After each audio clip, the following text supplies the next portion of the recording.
Welcome into the Mustang Roundup. The men's basketball team needed every second available to pull out a win last night against Loyola Marymount. We've got their head coach. A sellout is expected, which means about 11,000 people.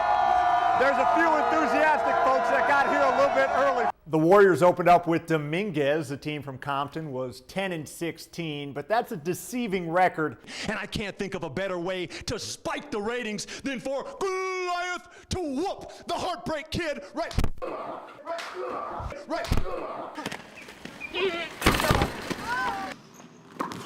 It's going to be like that story, David versus Goliath. Goliath crushed the little David. That's how it went, wasn't it?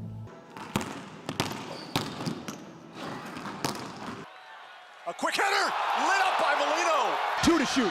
Joyner gives it to Nunnally. Nunnally gets a good look. Floater goes. UCSB has done it.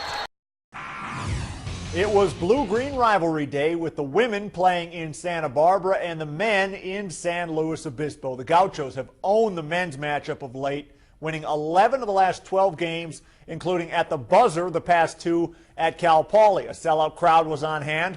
The Mustangs were without leading scorer and rebounder Chris Eversley because of an ankle injury. Without him, there's probably not going to be any high-flying dunks, right? Well, actually, his replacement had a pretty nice throwdown. Joel Alwish goes up and gets it. At the end of the first half, Santa Barbara secures the rebound, but Dylan Royer steals the outlet and hits the three at the buzzer.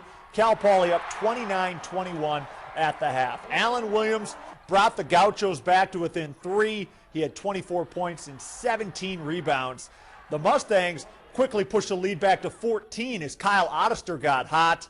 UCSB came back to within 6, but Pauley finished them off down the stretch. Royer made 7 of 16 three-pointers as the Mustangs were getting looks against that UCSB matchup zone defense. Mustangs win 67-49. The women played in Santa Barbara, and it was the road team jumping out to an early lead. Jonay Irvin sneaks in for the steal, 6 points, but 11 assists for Irvin. The Mustangs were bombing from the perimeter. Ariana Elagato made 4 from long range. Kayla Griffin made 3. As a team, Cal Poly was 8 of 17 from three-point land. Molly Schlemer, she put the Mustangs up 18-2. Later in the first half, Destiny Mason frees herself up with a screen, knocks down the jumper to pull the Gauchos to within 12, but Cal Poly kept the game comfortable. It was never in doubt as the Mustangs win 65-56. Schlemer was the high scorer. The Rigetti High grad had 18 points to go along with 13 rebounds. The Cal Poly baseball team grinded out a win in San Francisco. Mustang starter Matt Imhoff pitched 8 shutout innings. Cal Poly got him the win with a run in the 9th. The Mustangs now 2-0. UCSB won in Fresno. A junior college rivalry was renewed tonight as well. Cuesta playing at first place Hancock.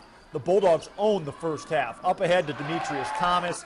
He takes it easy on the rim there. Later, Thomas with the steal. He gets another one. 39 points for the freshman. Hancock was up 57-31 at the half. The Bulldogs were ahead by 27 with 16 minutes left. But then here comes the Cougars. Oscar Pedrosa hits a 3. Then it's Plamen Ristov, one of his 6 three-pointers. Cuesta pulled to within 3 in the final seconds.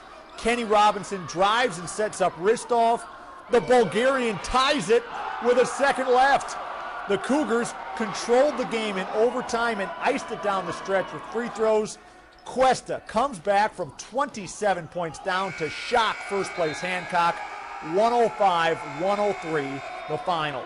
Same matchup on the women's side, only this time it's the Cougars who still have a shot at a Western State title. Courtney Chadwick with the steal in the open court. One of 30 turnovers by the Bulldogs. Aria Johnson was dominant inside. 12 points and 19 rebounds for the Morro Bay High grad. Atascadero's Alyssa Palma led the way with 16 as Cuesta wins 57-24. The Cougars will play for first place in the regular season finale next Saturday against Ventura. 6 area girls basketball teams tried to extend seasons tonight. San Luis Obispo hosted Ganesha in a second-round game of Division IIIA. 2 years removed from a 1-23 season, it's been an impressive turnaround for the Tigers. In the early going, a nice find. Morgan Liebscher, Jessica Judge on the other end of that assist. A game-high 17 for Judge. Liebscher gets in the passing lane to set herself up for an easy one on the other end. The magic carpet ride continues for the Tigers. They take it 55-31.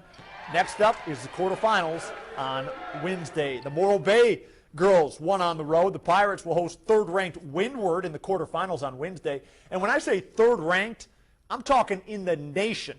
Atascadero pulled out a road win. The Greyhounds will also be home in the quarters. St. Joe wins as well, so the Knights are one of 8 teams still alive in Division 4A. Valley Christian advances in 6A. The Caprio girls water polo team was trying to upset its way into the semifinals of the Division 5 playoffs. The Conquistadors playing second-seeded Riverside Pauley. Victoria Bray, the freshman, fires one to the back of the net. But for Cabrillo, there wasn't enough of that and too much of this. The Bears are loaded. They went on to win 21-6. In Division 3, Arroyo Grande came away with a huge win at Miracosta. Ozzy Quesada expected to build a career with his lightning quick jab. Started training in boxing when I was 7 years old to keep me out of trouble. 3 hours training every day, Monday through Friday, and was looking forward to go to the Olympics. That dream was shattered by a drive-by shooter who put a bullet through Quesada's head. Walking home about 1 o'clock in the morning, and right when I got to a street corner, a car pulled in and turned their lights off, and all I heard was just gunfire. Police never caught the shooter. Quesada was in a coma for 3 months. Got out of that coma, and they did 14 surgeries to see if they could get my eyesight back, and it was a negative. He struggled to find a sense of purpose. Angry and mad, and it was very confusing for me. I didn't understand the blindness. I thought it could be fixed. I didn't want nothing to do with nobody, and I stayed in my room for 2 years. Quesada gained a lot of weight. He ballooned to 290 pounds. That's when he decided to get back to the gym and become a boxer again. That's what makes me, keeps me going in life. You know, the dream of standing in front of a punching bag and doing my workouts, and it what keeps me going and going, because otherwise I'm pretty sure the depression will come in, and it's hard to get out of that. Quesada quickly lost 70 pounds by training like he did before the shooting. Now 41 years old, he still works out 3 hours a day, 6 days a week. Yeah, I take Sundays off and just try to catch up on my social life.